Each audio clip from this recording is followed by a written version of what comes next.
A single log left behind could mean ruin for an entire company. In the wilderness, men faced trees towering 200 feet, but their real enemy was the question nobody dared to ask.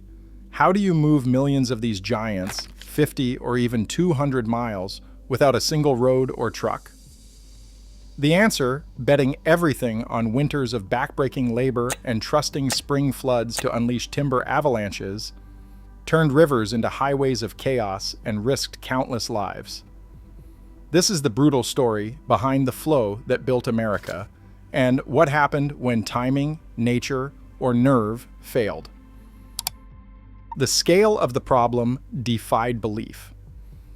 In the forests of Ontario's Algoma district, loggers faced trees that routinely topped 100 feet, with the biggest eastern white pines sometimes stretching toward 150 feet and trunks 2 or 3 feet thick. Each log could weigh more than a ton. But felling these giants was only the beginning. Sawmills and pulp mills waited 50, 100, sometimes 200 miles away, across country with no roads, no railways, nothing but frozen rivers and dense wilderness. Horses could drag logs a short distance, but not across mountains or endless muskeg. The numbers were staggering. A single company might need to move 75,000 logs from one tributary or drive several million logs in a single season. Every log left behind was a loss. Letting timber rot on the ground meant months of labor wasted and entire fortunes slipping away. Missing a season's drive, or losing even a fraction of the cut, could bankrupt an operation overnight. The only way to move this mountain of wood was to trust in the river, waiting for the moment when spring floods would turn the waterways into the continent's most dangerous highway. If you've ever wondered how America was built before machines did the heavy lifting, subscribe to see more stories about the men who made the impossible look routine. All winter, the riverbanks transformed into the backbone of the operation. Teams of horses dragged log after log out of the snowbound woods, stacking them into immense rollways.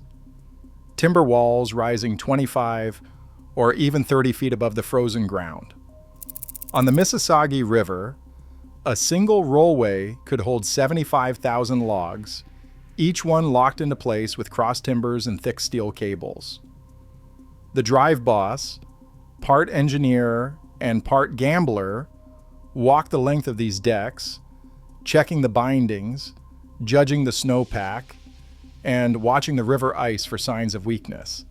Every decision mattered. Release the logs before the freshet peaked, and the river might still be choked with ice, trapping the timber in a frozen jam. Wait too long and the water could drop, stranding a fortune's worth of wood high on sandbars. The entire season came down to a window just days wide when the river swelled with snowmelt and the channels ran deep enough to swallow an entire winter's work. In that moment, the rollways weren't just storage. They became launch pads for a controlled avalanche, the success of the drive riding on timing, weather, and the steady nerves of the men who held the cables tight until the signal came. The drive boss stands above the riverbank, voice sharp over the roar of meltwater. His order cuts through the morning air. Men swing axes into steel cables. Others drive wedges beneath crossed timbers. The bindings snap with a metallic crack. For a moment, the rollway holds its breath. Then the whole face of timber shudders and gives way. A wall of logs, 25 to 30 feet high, stacked for months, breaks loose. The first tier drops, then the next, and then the avalanche begins in earnest. Tens of thousands of logs thunder down the bank, colliding, tumbling, grinding bark to splinters. The sound is relentless, like a freight train that never ends, echoing off granite and water, rolling for miles through the forest. Timber weighing thousands of tons slams into the river, smashing through the last sheets of ice. The impact sends spray and shattered wood skyward. Some logs launch clear, skipping across the water before disappearing beneath the surface. Others hit rocks and split, or dive under, only to bob up in the chaos. Within minutes, the river is gone, buried under a moving carpet of pine and spruce, end to end as far as anyone can see. The air is thick with the smell of fresh sap and cold mist. The men on the bank are already moving, pike poles in hand, boots gripping wet wood, eyes on the current. The drive is in motion, and the river's thunder will not let up until every log is miles downstream. On the river, the real work never paused. River hogs, sometimes called river pigs, moved with a mix of nerve and skill that set them apart from any other crew in the timber business. Their boots, heavy leather studded with sharp steel caulks, bit into wet bark as they shuffled across rolling logs. A man's balance was his lifeline. 1 foot wrong, and the river would swallow him whole. Each man carried a PV, a stout wooden pole with a steel spike and a hinged hook at the end. With it, they could spin a log, pry it loose from a jam, or nudge a 1,000-pound pine into the fastest current.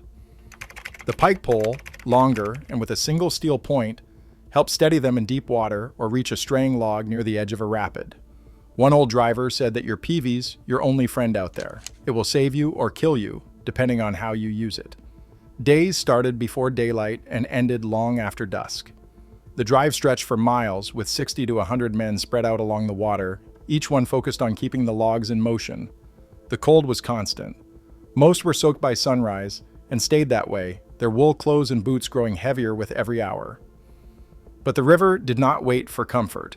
If a log spun sideways or drifted toward a rock, someone had to be there to roll it back, or the whole drive could stall in a matter of minutes. Behind the men, the Wanigan floated downstream, a barge with a cookstove and bunks, smoke curling from its chimney. It was the heart of the drive, serving beans, salt pork, and pie to men burning 6,000 calories a day. The Wanigan's cook was as important as any foreman.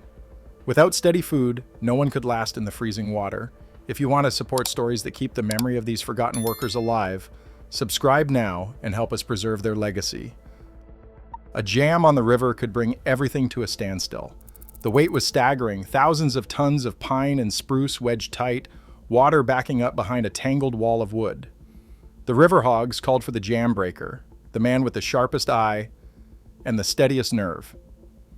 He picked his way across the shifting pile, PV in hand, boots biting into slick, rolling logs. The whole drive depended on his judgment. Find the wrong log, and the jam held. Find the right one, and the entire river would lurch back to life.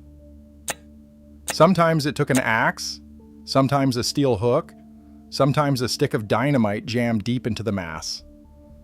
Every move was a gamble. One slip, and the whole pile could break loose beneath his feet. The moment the key log shifted, the jam would shudder, then explode, logs surging forward, water roaring, men scrambling for the bank. There was no second chance if you guessed wrong. Tunnel Dam stood as the most formidable obstacle on the Mississauga.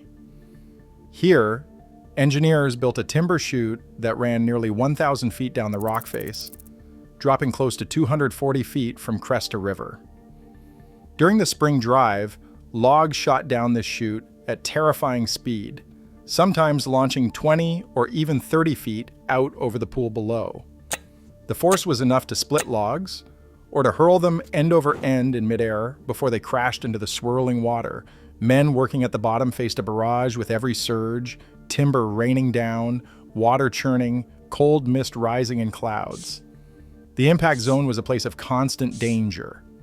One slip, one misjudged step, and a man could be swept into the current or pinned beneath a tumbling log. The cold water below the chute was unforgiving, sapping strength in seconds. At Tunnel Dam, the raw power of the system was impossible to ignore. Engineering and nature fused into a spectacle that demanded everything from those who worked beneath it. Today, rivers run clear where timber once roared, but the scars and sunken deadheads remain. Reminders that every highway, home, and city still depends on moving what nature provides. The need to balance progress with its price never disappears. Thanks for watching. Subscribe for more untold stories of how things got built.